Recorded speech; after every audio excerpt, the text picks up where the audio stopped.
Tech giants in Silicon Valley are facing international pressure to do a better job at protecting children online. Now, the call came from several world leaders during the Paris Peace Forum. Frederic Jung is the San Francisco Consul General of France.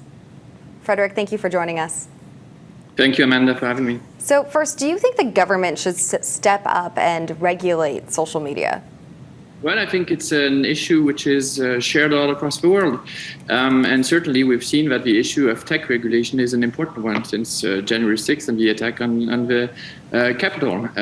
I think France and Europe have been very forward-leaning on this issue because we've witnessed in many aspects that the rules that we apply offline in the normal world are actually not necessarily applied online, and that's why we've seen this in France, for example, with terrorist attacks in 2015, where we saw that many of these attacks since then have been connected to the internet.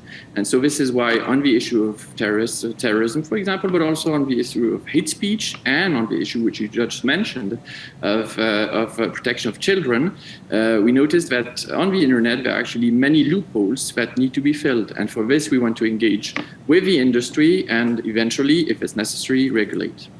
And what kind of threats do children face online? So what we've seen is that as for children and the protection of children, internet companies, apps don't necessarily integrate by design the protection of children. And we notice that children actually get exposed to pornography at a very early age. A majority of children have seen pornography at the age of 13 or 14 already. And so we need to engage with the industry to make sure that there is a better parent protection tool available for the parents by design in these apps. So that's one element. Kids also need to be better educated in using the different tools that they're faced on the internet, and all these elements need to be clarified, and that's one of the aspects that the Paris Peace Forum and the discussion on children protection was about a few days ago. And you said better education for kids and then more parent protection tools that these social media companies should be doing. But what else can these social media companies do to better protect children other than just completely knocking them off these websites? Because the kids aren't going anywhere. It's not so much about actually knocking them off. It's making sure that the parents are aware of what the kids are doing. And this, is possible by with a few tools that can be integrated into different tech apps. And this is something that actually needs to be, defined better. And the process that was launched in Paris during this Paris Peace Forum is just the beginning. And actually, another thing that needs to be clarified also is, for example, what the rights of children are. And I think the Paris Peace Forum launched a process of trying to define in a charter with the industry, with NGOs, and with member states actually who subscribe to this commitment, to actually start thinking about what kids should be able to do and what kids should not be able to do online. And that's the beginning of a process which, will probably take a few months or years, and we are hoping that our children will be better off. What we've noticed in France is children, I mentioned, get exposed to children pornography. We've also seen many minors actually being involved in prostitution online, and this can go very quickly, and that's why we thought it would be very important to regulate what children can and cannot do online. And some social media companies ban children under a certain age, but some kids just lie about their age. How do you protect them there?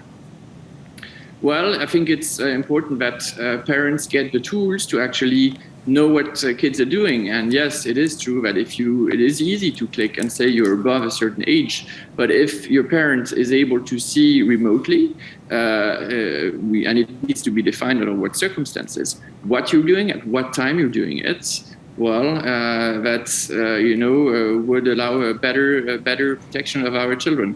It is incredible, and many parents would not believe what children are able to do behind a screen in their room past a certain time. So the connection with the parent is absolutely essential, and that can certainly be improved. A big thing of it is parents having these conversations with their kids about the use of social media and any risks that are on it. What do you want parents to talk about with their kids when it comes to this? Well, you're highlighting an important message, which is really education. I think it's important that parents actually engage with their children to discuss what the risks are online, and they should be able to say that the person hiding behind a name or profile is not necessarily what it says it is. And it is important also to highlight the risks of pornography, the risks of hate speech, the risks of extremisms of all sorts. And this is certainly a part of the education that needs to be provided by parents, but also by other actors. Schools and internet platforms themselves need to educate the children on what the risks are online, just like we're doing, by saying you shouldn't be crossing the red light of a street offline.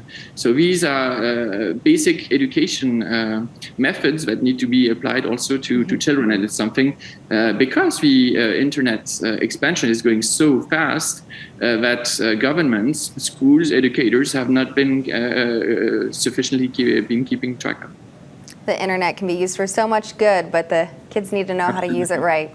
Well, thank you so much for your time, and good luck with all of this. Thank you so much, Amanda.